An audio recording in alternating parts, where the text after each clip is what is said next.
Hello! నమస్తే అండి. ఈరోజు ఈ వీడియోలో రేపు ఇంట్లో మనం ఏం చేయాలి అనేది తెలుసుకుందాం. అయితే లేట్ చేయకుండా వీడియోని చూసేద్దామండి. వీడియోని ఎక్కడా కూడా స్కిప్ చేయకుండా చూసేయండి ఫ్రెండ్స్. ఇంకా మనము రేపు అయోధ్యలో బాలరాముడి ప్రాణప్రతిష్ఠ సందర్భంగా మనము ఇంట్లో ఏం చేయాలి అనేదంటే తెల్లవారుజామున లేవాలండి. తెల్లవారుజామున బ్రహ్మముహూర్తంలో లేచి మనము ఇంటిని శుభ్రంగా కడుక్కోవాలి. ఆరుబయట మరివిల్లుతో ముగ్గులు వేయాలి. రంగులతోటి ముగ్గులు వేసుకోవాలండి. మామిడి ఆకుల తోరణాలు కట్టుకోవాలి. ఇంకా ముగ్గులు వేసుకున్న తర్వాత తలస్నానం చేసుకొని మనము దేవుడి మందిరంలో దీపాలు వెలిగించుకొని రోజువారీ పూజా విధానం అయిపోయిన తరువాత మనం రాముడి పటానికి పూజ చేసుకుని రాముడికి ఇష్టమైన నైవేద్యం సమర్పించాలి.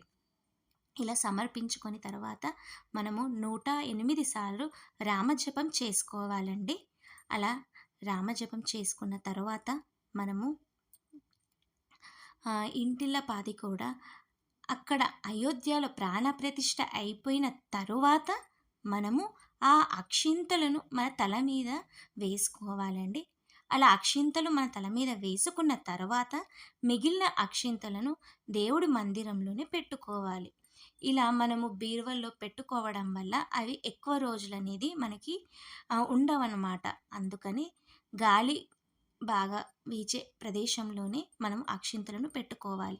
ఇలా దేవుడి మందిరంలోనే పెట్టుకొని ఆ అక్షింతలను మనము మంచి కార్యాలకు వెళ్ళినప్పుడు అంటే పుట్టినరోజు సందర్భంలో కానీ అప్పుడు పిల్లల్ని ఆశీర్వదించడంలో పనిచేస్తుంది.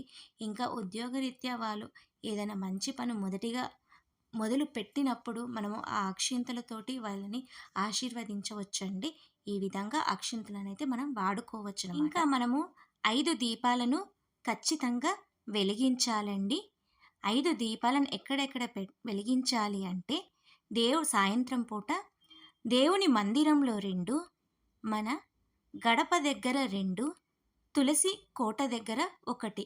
ఈ విధంగా 5 దీపాలు అనేది మనము వెలిగించాలి. జై శ్రీరామ్.